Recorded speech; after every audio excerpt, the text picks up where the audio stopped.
आताही आपण प्रभाग क्रमांक 22 मध्ये प्रचाराच्या निमित्त जनतेशी संपर्क साधतात. एकंदरीत जनतेचा प्रतिसाद तुम्हाला कसा आहे? नाही, प्रतिसाद तर आपल्याला खूप छान मिळत आहे. तर पाठीमागच्या जे 10 वर्षामध्ये जी कामं झाली नाही त्यामुळे थोडीशी नाराजी लोकांमध्ये आहे आणि ती नाराजी दूर करण्याचा मी प्रयत्नही करत आहे आणि सातत्याने मी पाठपुरावाही त्या दृष्टीने करत आहे. पण नागरिकांमध्ये जास्त समस्या पाणी, ड्रेनेज आणि रस्त्यांची चालू आहे. तर ही कामं पाठीमागच्या 10 वर्षात का नाही झाली ह्याचं उत्तरही मी त्यांना आता माझ्या कार्यातून देणार आहे. आणि नागरिकांनी मला प्रतिसाद तर उत्तम देत आहे की त्यांना एक नवीन चेहरा हवा आहे आणि त्यांच्या म्हणजे विश्वासाला मी पूर्ण उतरणार आहे. आणि त्याचप्रमाणे महिलांचे जे वैयक्तिक प्रश्न असतात किंवा महिलांची जी सुरक्षा असते त्या दृष्टीने मी सतत प्रयत्नही करत आहे. आणि मी नागरिकांना एक सांगू इच्छिते की तुम्ही एक नव्या चेहऱ्यांना संधी द्या की जेणेकरून आपल्या प्रभागाचा विकास हा चांगल्या प्रकारे झाला पाहिजे. तुम्हाला सुखसोयी म्हणा किंवा रस्ते, ड्रेनेजचा जे प्रॉब्लेम होत आहे त्यातून आपण नक्कीच बाहेर काढू शकतो आपण त्यांना, अशी मला विश्वास आहे. धन्यवाद. सध्या बघितलं तर विकासाच्या नावावर राजकारण होते.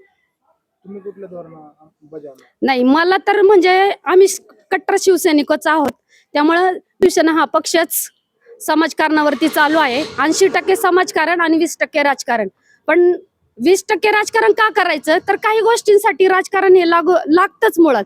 कारण की समाजकारण करत असताना कितीतरी अडचणी अशा असतात की आपण त्याच्यासाठी राजकारण हे लागतं आणि त्यामुळे मी राजकारणामध्ये उतरलेली आहे. कारण की समाजकाराला राजकारणाची जोड ही हवी असते तरच समाजाचा विकास होत असतो. आपण एक महिला आहात, आपल्याला प्रतिनिधित्व करण्याची संधी इथल्या जनतेने दिली, तर महिलांसाठी आपण कोणतं कार्य करायला प्रथम तर मी आता बघते म्हणजे महिलांवरती अत्याचार, लहान मुलीपासून वयस्कर व महिलेवरती अत्याचार सगळ्यात म्हणजे जास्त प्रमाण त्याचं वाढलं आहे.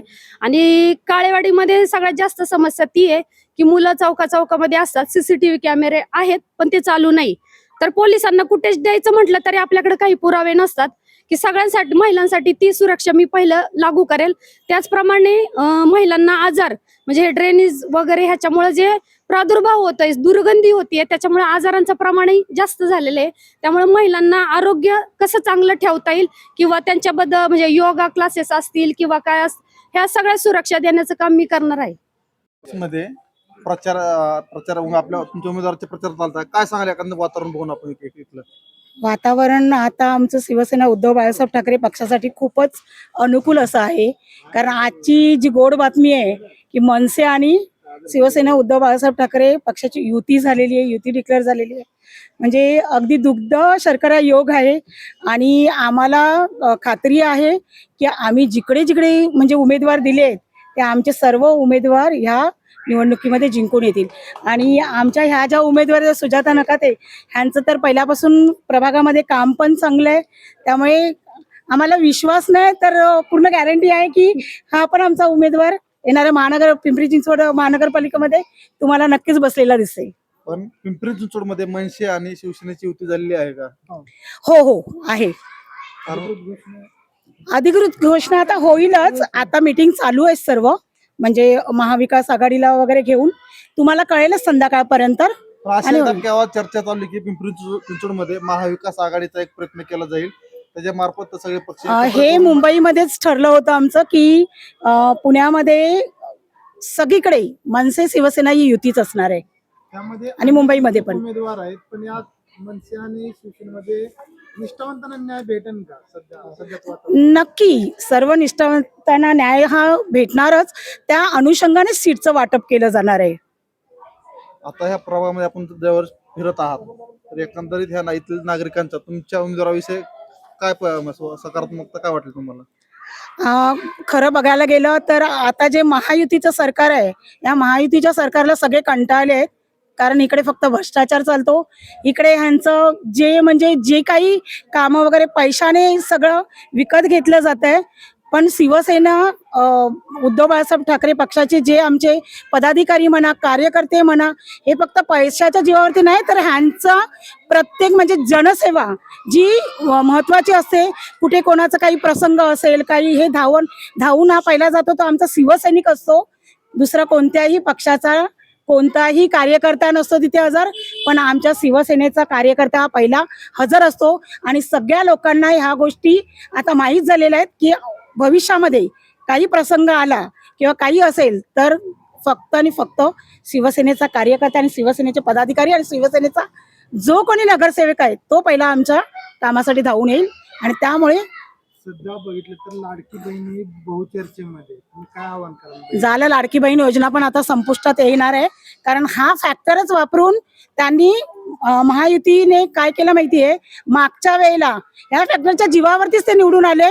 त्याच्यावरून आता पण लाडक्या बहिणींना पण आता समजून चुकलंय. आता त्यांचे सगळ्यांचे बहुतेक जणांचे पैसे बंद झालेले आहेत. आणि जो तिजोरीवरती भार येतोय, या तिजोरीच्या भारामुळे भविष्यात ही योजना संपुष्टात येणार आहे. आणि हे सगळ्या जनतेला पण आता कळलेलं आहे. शिवसेनेच्या 2 उमेदवाराच्या प्रचारात इथं आला आहात, पण इथे प्रभाग क्रमांक 22 मध्ये अजूनही पूर्ण पॅनल झालं नाही. ह्याचं कारण काय नेमकं? हे बघा, महाविकास आघाडी होणार आहे म्हणून आपण पॅनल केलेलं नाहीये, पण आमचे 2 उमेदवार आहेत. आता सुजाताताई तर ऑलरेडी काम करतात, त्यांना मागच्या वेळेस सुद्धा 5,500 मतदान होतं. मी तर सगळ्या तुमच्या काळेवाडी मधल्या लोकांना आव्हान करेल की मराठी माणसांसाठी तरी तुम्ही आज मराठी अस्मिता म्हणून शिवसेनेचे उमेदवार निवडून आणा आणि मशालीच्या चिन्हावर बटन दाबून त्यांना अगदी प्रचंड बहुमताने निवडून द्या. कारण तुम्हाला सांगते, ह्या सगळे जे गेले तिकडून तिकडून कोलांट्या उड्या मारलेल्या, हे सगळे नेते आहेत आणि आम्ही सगळे कार्यकर्ते आहोत. आणि कार्यकर्ताच धावून येतो, नेता धावून येत नाही, हे तुम्ही पक्क लक्षात ठेवा. आणि ह्याचा अनुभव मला असं वाटतं सगळ्यांना आला असेल. म्हणजे सुजाताताईंचा असेल, आता हा एक नवीन कार्यकर्ता आमच्याकडे झालेला आहे गौरव नडे म्हणून.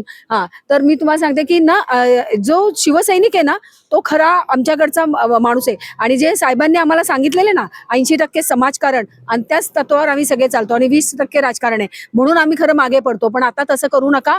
मराठी माणसांनी जागं व्हा आणि मराठी माणसाला चांगल्यात चांगल्या मोठ्या प्रमाणामध्ये मतदान करा.